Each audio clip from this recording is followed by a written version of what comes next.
government has taken, especially through, let's say, guideline or legislation or whatever, or laws, not really law, but the government instituted or actually formulated a policy. It could be policy. Actually formulated a social welfare policy that is called National Social Protection Policy. And that policy is being used as a document, as an instrument to meet the social needs of the majority of the downtrodden in the country, especially the vulnerable, or especially the population at risk, especially those that are living below the poverty level. If you are familiar with that social protection policy, that explains the social welfare system the federal government has put in place. In different states of the country, various state governments also try to come up with such policies that will address their specific social needs. And in such, the poverty level, those problems affecting the community, affecting the society will be addressed. Again, when we talk about social welfare, we also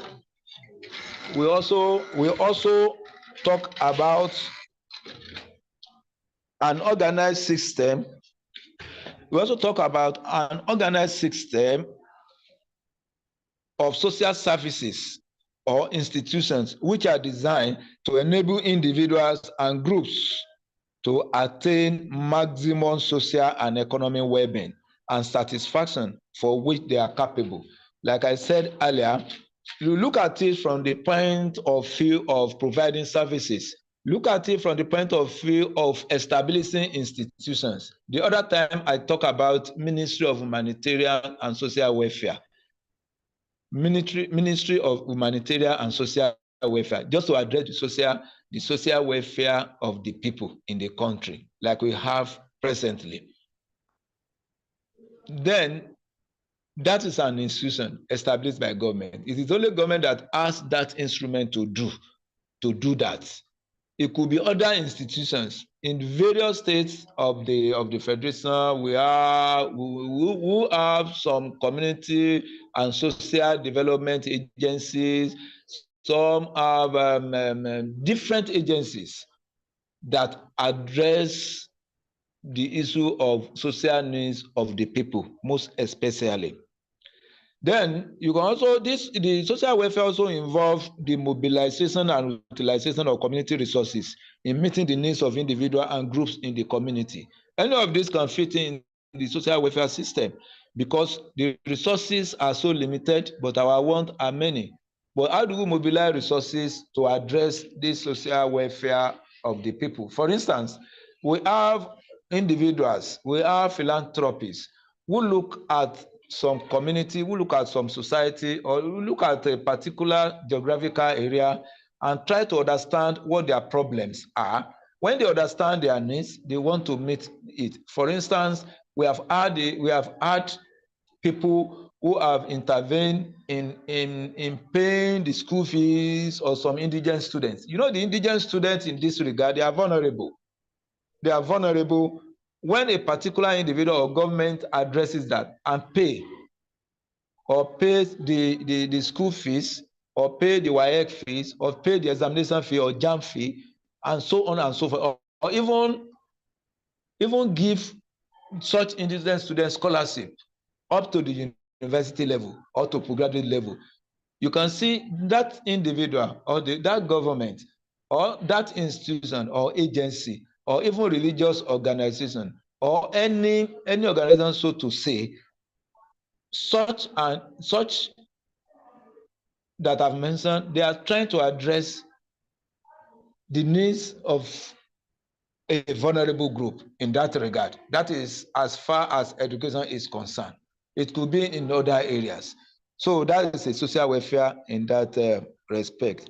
It is also concerned with the quality of life that includes factors such as the quality of the environment. We talk about the quality of life, the environment such as air, soil, and water. Then level of crime, extent of drug abuse, availability of essential social services, as well as religious and spiritual aspect of life. Social welfare could be that. Various religious organizations of religious sects, be it in the Christendom, in Islam, and so on and so forth. All of them, you see, in their different religious formations, they have their own social welfare packages or social welfare system that they follow or that they use to address the social needs of their members. I'm very sure of that of the Catholic. I know of that of the Ahmadiyya Muslim Jamaat of Nigeria, in the Muslim cycle, as well as in other religion as well. They establish their own social welfare system or their own social welfare institutions, which address the social needs of their members.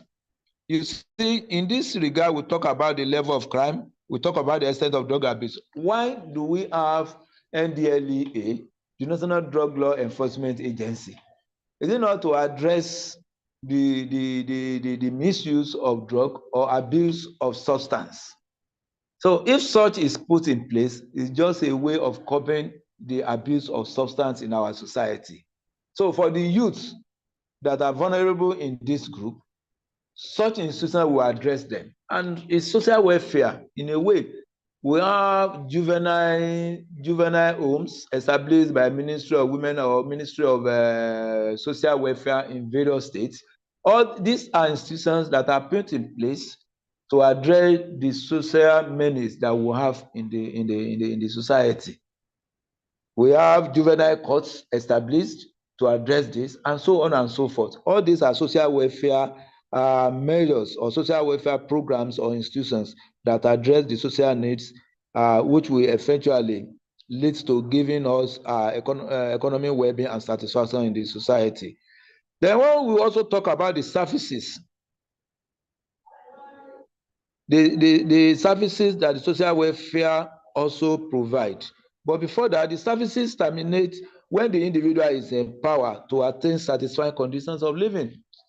When a social welfare system is put in place, we can say that that social welfare system is successful when an individual condition of living has improved and is satisfying. When the condition of living is satisfying, definitely, which means the social welfare system is okay. Our people, this Japan syndrome, our people, they go to abroad because their social welfare system works perfectly there. But in our country, that social welfare system, we have them established. We have them policy formulated and all sorts of things. But the implementation, the way we run it, what we do about it, the operators, the people that are also the beneficiaries, those people that are driving the machinery to ensure that that works, are they really doing what they are supposed to do? So our own social welfare system, we cannot say is effective, talk less of being efficient. So that is why people are attracted outside the soil of the country, outside the soil of the nation, because our own social welfare system is not effective. But that is a topic for another day anyway. You can also think about that. You can also talk about that as well. And that can be of importance, and that can be of benefit to you as well in your further studies. Again, we'll talk about social welfare services. Social welfare services refer to the full range of organized activities of voluntary and government agencies that seek to prevent, alleviate, or contribute to the solution of recognized social problems, or to improve the well-being of individuals, groups, or communities. Any services or activities that are geared toward improving the welfare or the well-being of individual groups or community, they are called social welfare services. Or any services that are undertaken by either voluntary or government agencies. When I say voluntary, that has to do with religious organizations, non-governmental organizations, and so on and so forth, that seek to prevent, alleviate, or contribute to the solution of recognized social problems. We see any service you see that seek to address recognized social problems. So those are social services.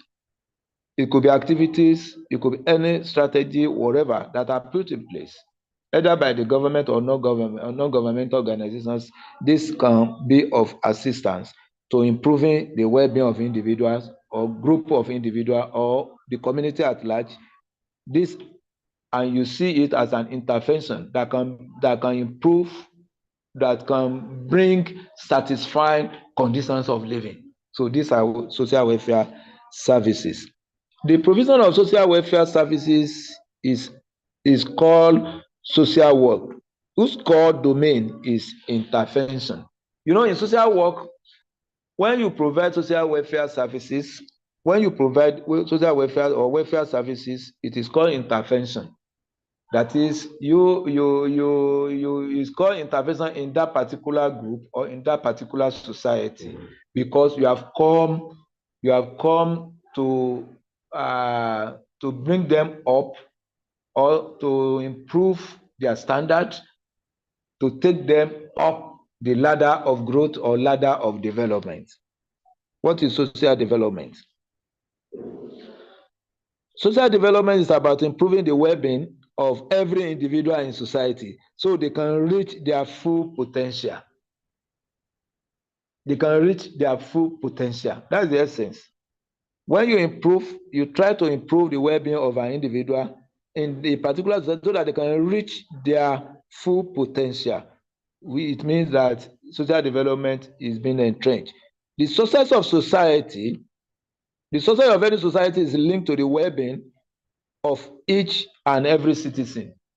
You know, if a Nigerian who is in abroad, if he misbehaves or commits a crime in diaspora, the first thing they will do is to provide him and let us know, and they will want people to know that this is a Nigerian that has committed a crime in another land. So in that wise, himself or herself that has done that will have given a bad name to Nigerian society. So because such an individual has a problem, it's also a problem to the society at large, to Nigeria at large. The same thing happens in a community. In a family, where if you have bad guys in a family, or if there are notorious guys in the society, in a particular family within a community, you know, that community will not be at peace. That community will be labeled, and that community will be given a bad name. So if what we are saying here is the success of an individual is linked to that of this, the success of a society is linked to an individual being successful. That is why it is important that the social needs of an individual is well addressed. Social development also means investing in people. It requires the removal of barriers so that all citizens can journey toward their dreams with confidence and dignity. Let me take that again. Social development means investing in people. It requires the removal of barriers so that all citizens can journey toward their dreams with confidence and dignity. When you can do things with confidence and dignity, which means we are socially developed. It is about refusing to accept that people who live in poverty will always be poor. It is about helping people so they can move forward on their path to self-sufficiency.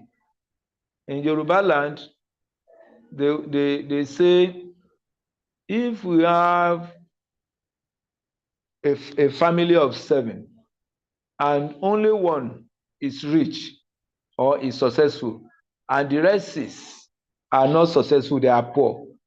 So the richness of that one single person can never transform the whole family.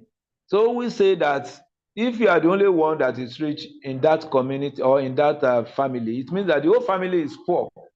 So, but the social development is saying that we should accept that we should not accept that people who live in poverty today will continue to live in poverty tomorrow. The meaning is that we can change the narrative. We can improve upon upon what we are now. Our standard now can be improved upon. That is what we are saying in social development. You cannot remain stagnant. So that is why the social welfare packages, social welfare services, social welfare system are put in place, or policies are designed, or programs are designed, so that the poor of today can be the rich of tomorrow if those services are well tailored, if they are well implemented, if the policy are well followed and actually implemented to the letter. So the path to self-sufficiency can just be reached if we design and implement a very good social welfare program and social development program. So can I just pause here so that if we have questions, we can take it before we move forward, or you have remarks that you want to make, we can do that before we continue with our lectures.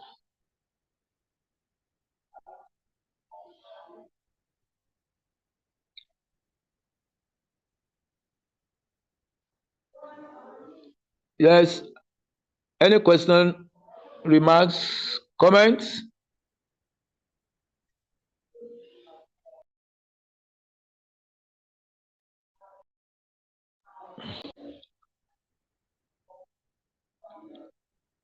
So any question? Yes, sir. All right. Please, can you throw more light on the difference between the population at risk and vulnerable group? It's okay.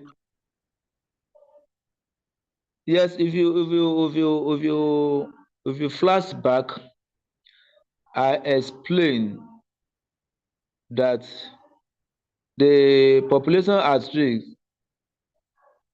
is a certain portion of the population that is much more exposed to dangers or harm, much more exposed to dangers or harm in comparison to the larger population. The vulnerable groups, they are those people that actually require our help.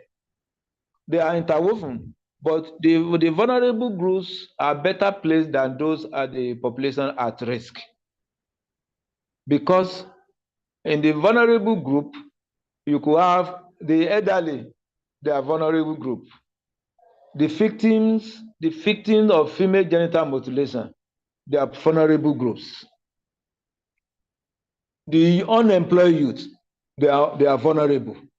The widows, they are vulnerable. That does not mean they cannot live a better life. But the population at risk, these are more exposed to dangers. Those I have mentioned, they are not necessarily exposed to dangers. But this one, the population at risk, they are exposed to dangers. They are exposed to dangers or harm. So that you cannot just leave them. You cannot just live alone. You can't just watch them and see that these people, you can just leave them and look away.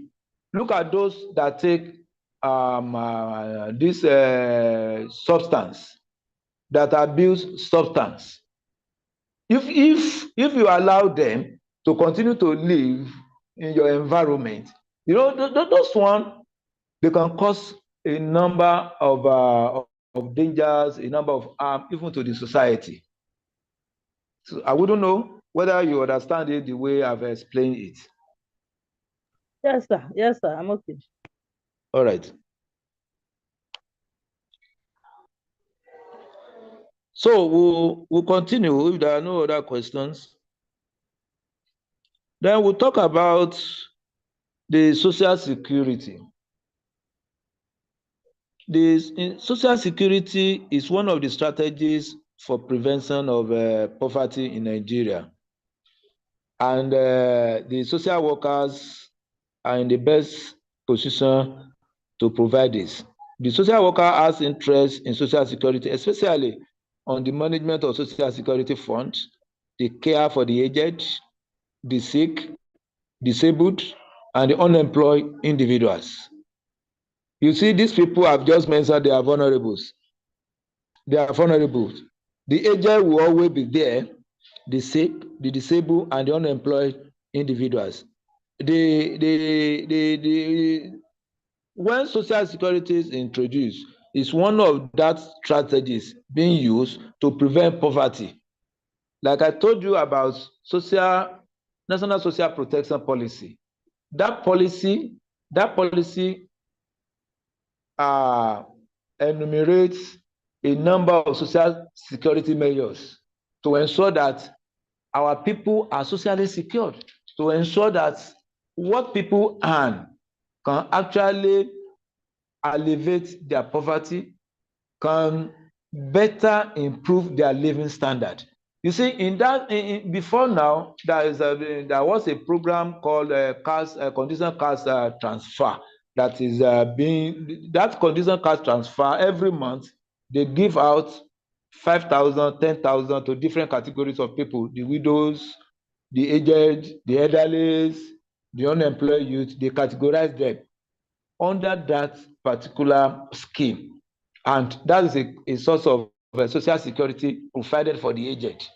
And they give the aged 5,000 naira every month or 10,000 naira every month, as the case may be. It depends on the kind of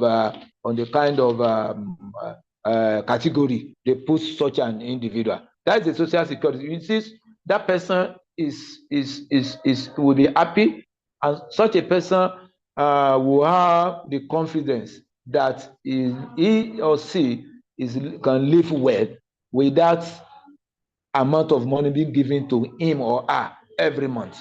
That provides a kind of security for such an individual. Originally, social security program covered only retirement benefits for workers in about half of the country workforce. Many farm and domestic workers and self-employed people were accepted. You see, the problem Nigeria, the civil servants or the government workers, so to say, they face is after retirement. Do they take their pension? Do they get their pension? Because of the incessant problems that the pensioner used to face. That was what made Obasanjo administration to introduce what we now call the contributory pension scheme. The contributory pension scheme is designed in such a way to act as a social security for the pensioners, because they know when they retire, they can just take their money as they wish. But before they retire, they are making contribution. They are making contribution into that scheme, into that fund. So upon retirement, they get part of their money, and throughout a defined period of time, they also take from their contribution after retirement. You see, that one provides a kind of social security for them. Unlike before, when they retire, they pay them their gratuity and they forget. They continue to give them pension. So when the pension they give them then, the pension they used to give them then acted as social security for them. But when this was not working as it was designed, it has to change to contributory pension scheme, which we have today. So as a retiree, when you retire, you get your money, you get part of it, and after that, you continue to get the money. In that fund, the government will contribute. You as an employee will also contribute. So the two of you will contribute, and at the end of the day, you get it, instead of leaving it in just one person or one individual to contribute. So this is kind of social security we are talking about. This has to do with the retirement benefit for workers, for those that are working. What about those that are not working? That is why various schemes, conditional cash transfer, helping the individual, because all these people I'm talking about, they call them vulnerable groups. They put them under what we call social register. So the federal government tried to establish a social register, where the first thing they do is to enroll those that are eligible those that are eligible to participate in these social schemes. And when they say they find it, they find out that a particular person is eligible to enroll on that social register, they enroll such a person, and they are using that social register. Why the social register? So social register form a kind of document that will provide data for all those that will benefit from the social welfare scheme that is designed by the government under that conditional cash transfer and other social protection policy programs that are designed. Then again, we need to know that the government helps all people because some are helped through social welfare program, while others are helped through incentives. Again, there are two types of government social welfare programs which we need to know. Then we talk about social insurance and public assistance as we have it in our manual. When the beneficiary of a government program are required to make contribution to it before claiming any of its benefits, that is social insurance, like the one I just explained. When the benefits are paid out as legal entitlement, regardless of the beneficiary personal wealth, so these are taken under social insurance. Then the public assistance has to do with when the program is financed out of general tax revenue, when the recipients are required to show that they are poor in order to claim benefits. Just like what I explained, the conditional cash transfer and other welfare schemes, other welfare packages as put together by the federal government and being supported by the various state governments. So those ones fall under public insurance, public assistance, because the beneficiary, they need not contribute anything other than to enroll on the social register, and they will continue to benefit from it. There are many of these schemes. Even one is going on presently. You know what the Ministry of Humanitarian and social welfare or whatever, the Ministry of Humanitarian, the ministry has been on the news for some time. I hope you understand what happened to the minister. The minister has been suspended for about 2-3 months now. For what? Just because the target population under the scheme, they are not benefiting. The beneficiaries are not getting what they are supposed to get. So it got stuck somewhere because of Nigerian factor, the corruption in quotes. So that is why it's been suspended, because the federal government realized that there are SAP practices, or there have been SAP practices in the implementation of these various schemes. What about the predecessor minister? The minister before the last minister, before this minister, before the suspended minister, what happened? So these are areas that the government look into to ensure that the life of the majority in the population are well taken, their lives are improved upon, and they get the benefits of government, or dividend of democracy, as they say. So that is about the social security. Perhaps I want to quickly go to social policy, and after that we can just put a halt to this lecture. So you go and read more, and we can discuss more on this, so that after this we can take questions, take comments, and we call it a day. So let me quickly take social policy. I've been mentioning social policy. I've been mentioning policy. This means an action plan of government directed toward giving ends. That is just a simple definition. I mentioned the other time, there are so many policies put in place by the government that address social welfare Hello, sir. issues in the Hello, country. sir. Hello, hello. Now, please, can you take this social policy again?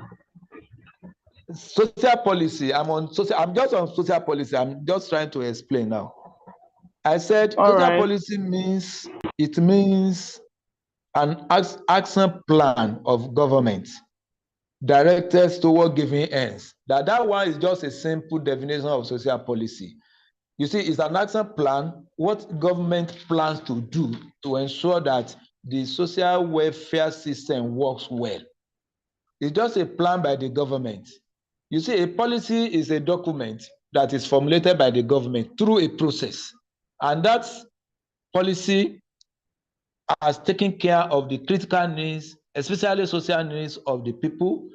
They have identified it, they have looked at it, they have analyzed all the needs, and they come out with a document, a workable document that can be implemented following some strategies or following some particular guidelines in order to ensure that the well-being of the vulnerable or the well-being of an ordinary person in the country is all right. That is why it is an action plan of government, what the government intends to do with respect to improving the standard of living, with respect to providing satisfying conditions of living, with respect to alleviating poverty, with respect to improving the well-being of an individual in a society. That is just what the social policy means in a simple terms. There's several definitions of social policy. I've told you it's a document that is formulated by government, and most often there are different policies, individual policy, government policy, religious policy, and so on. So personal policies, they are there, family policy, all these are there. But the one we are talking about is the one that is formulated by government. You know why that of the government is important? It's because that one is usually backed by law. And that one has the authority of state for the implementation. So, but there is a difference between policy and law. Policy is not necessarily a law, but policy can lead us to formulate a law or to enact a law that is workable. What I'm saying in essence is that it is after you must have formulated a policy and you know that this policy can work well, then you can now take a step higher and enact law on that policy to make it workable and to make it as a legislation that you can actually make use of in the society, which means you can enforce it through the instrument of law, and you can take it to court or you can be taken to court on it. But when policies are formulated, the policies are just there, they are just documents. You cannot take government to court on it. You can't ask government questions. You can ask government questions informally or formally, but you cannot ask government questions legally. You cannot take it to law courts and say you want to contest the content of the policy. That's the difference. But if the policy are well implemented and they are well entrenched in the society, such policy can be taken a step forward and a law can be enacted on it.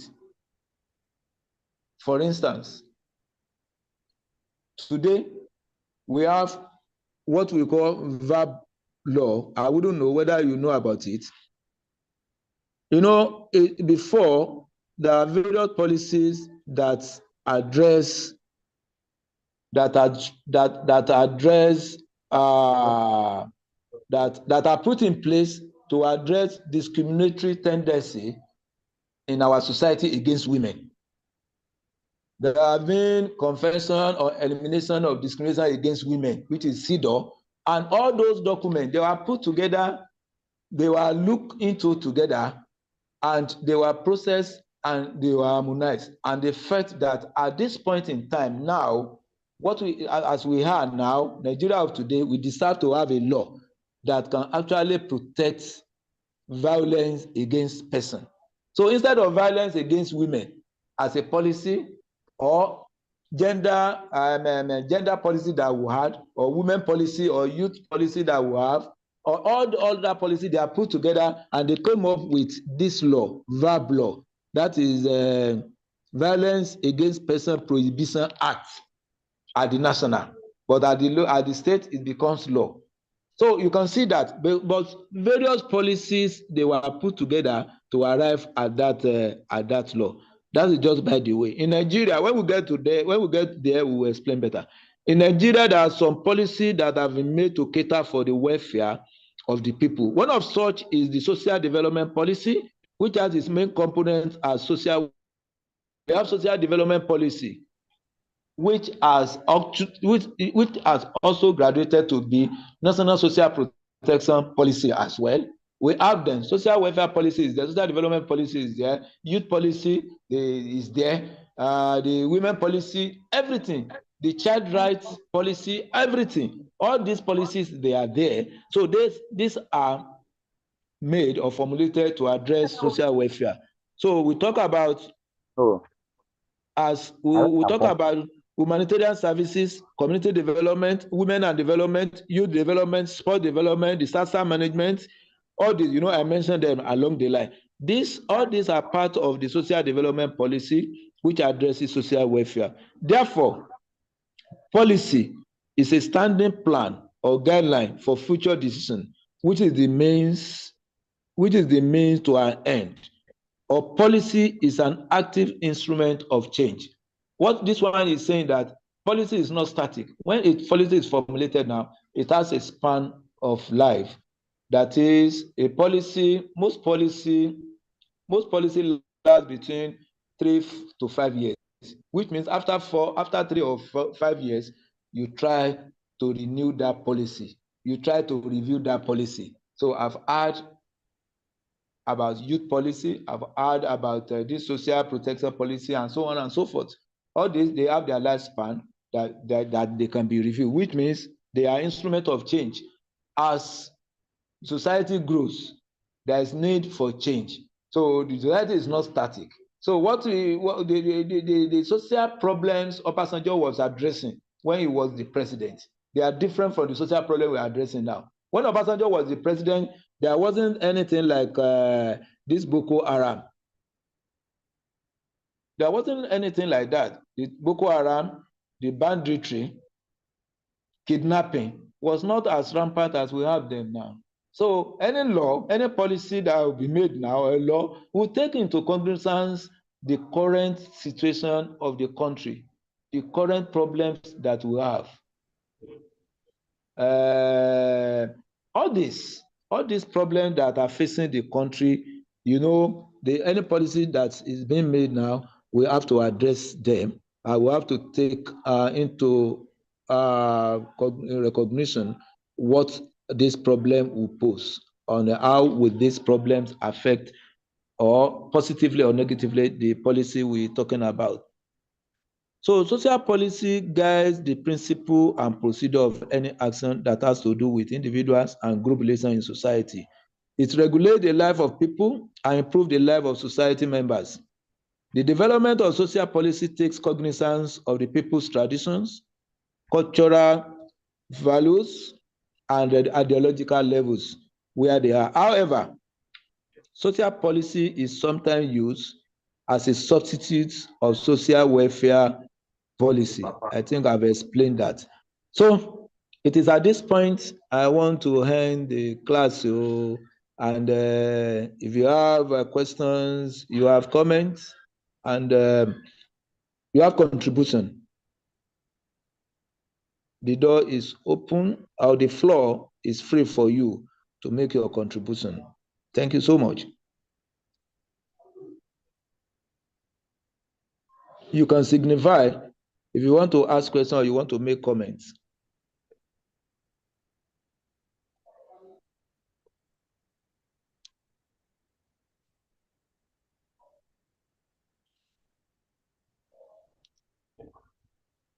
Yes, I'm with you. So while we are waiting, some people just join us. You have not introduced yourself. You are a newcomer. Can we meet you? Like Chidera. Chimere. I think I can identify those two. Am I right, Chidera? You just join us. You join us while the class had started, right? This is not there. Yes, sir. Yes, and okay, is that Chidera? No, this is Chimere. Okay, Chimere, okay, you're welcome. Thank you, Are you in sir. Enugu too, or you're in Port Harcourt or Abuja? I'm in Enugu, sir. All right, that's great. Yes, question, comments? So, thanks for the lecture, but I have a request, sir. Yeah. Maybe I feel or I think you are a little bit fast about the whole Fast. thing. Okay. Yes. So maybe next time, maybe you step down a bit. It's all right. Please,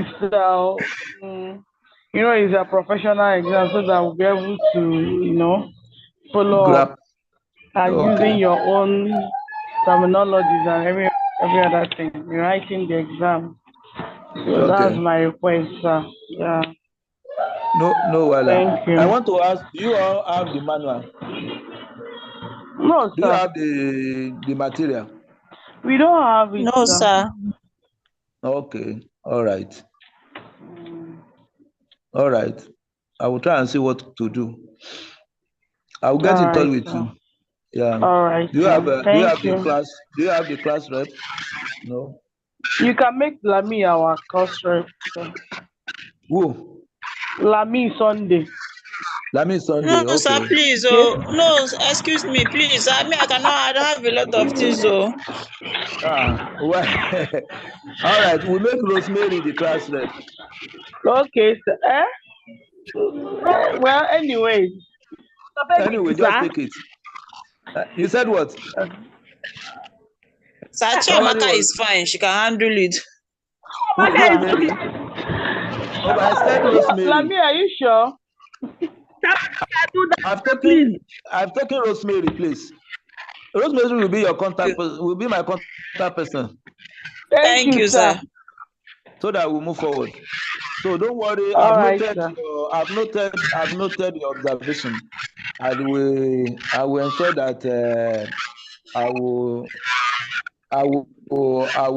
adjust. Let me just say that I will adjust and ensure that I move at an acceptable pace so Thank that it can you. be of benefit Thank to both you. of us. So thank you. I want to thank you most sincerely for your time, and just try and look at all we have said. You can also do further research and ensure that you understand properly what we are talking about. But essentially, before the next class, I think we are meeting next week, Sunday, isn't it? We are meeting next week. Hello? I don't know, sir. I don't know the schedule. Okay. Anyway, we are meeting next week. So before we meet next week, try and search for National Social Protection Policy. National what, sir? National Social Protection Policy. National Social Protection Policy. When you use your Google, you can get it. The policy document, the latest one. I think one was 2018 plus 5. I think the other one was 2023. Look for the one of 2022 or 2023. Just read for you to understand what the social welfare is all about. That is number one. Are you with me? Yes. Yes, Number sir. two, go through the Constitution of the Federal Republic of Nigeria. Has anybody read the Constitution? Have you had any contact with the Constitution of the Federal Republic of Nigeria, 1999, as amended? If you have ever read the Constitution, let me know, just a signifier. Okay. If you have not, the Constitution of the Federal Republic of Nigeria, you can search, you can get it through Google. Federal Republic of Nigeria Constitution, 1999. You read chapter 2. Look at the chapter 2. Chapter 2 talk about the social welfare we have just discussed. It is about the directive policy of governance, directive policy that affect everybody. That chapter is not, you cannot take it to court, you cannot contest the chapter in court. That is, you cannot take that one to court and ask courts to determine whether government is doing what's supposed to do or what is not supposed to do. So you also read that chapter 2. The chapter 2 is about the directive principle of state policy. So just read those two, glance through the national social protection. I will ask questions on those two when we meet next time. So I want to thank you once again. If you have any issue on that, you can let me know. But I know you can get those documents freely. You can't stress yourself to get them. Just read, just scan through, just get a gist of what is there to enable us to understand this particular course very well. That will assist us in our professional dealings. You know, this class is supposed to be practical, and what you have to do after the certificate is the practice. You know, when you want to practice, you should know what instrument, what policy guide your practice. So this is very, very important. So once again, if there is no question or comment or contribution from anybody, we can call it a day. Thank you so much, Thank sir. you so much. All right. Thank you too. Bye. And bye-bye.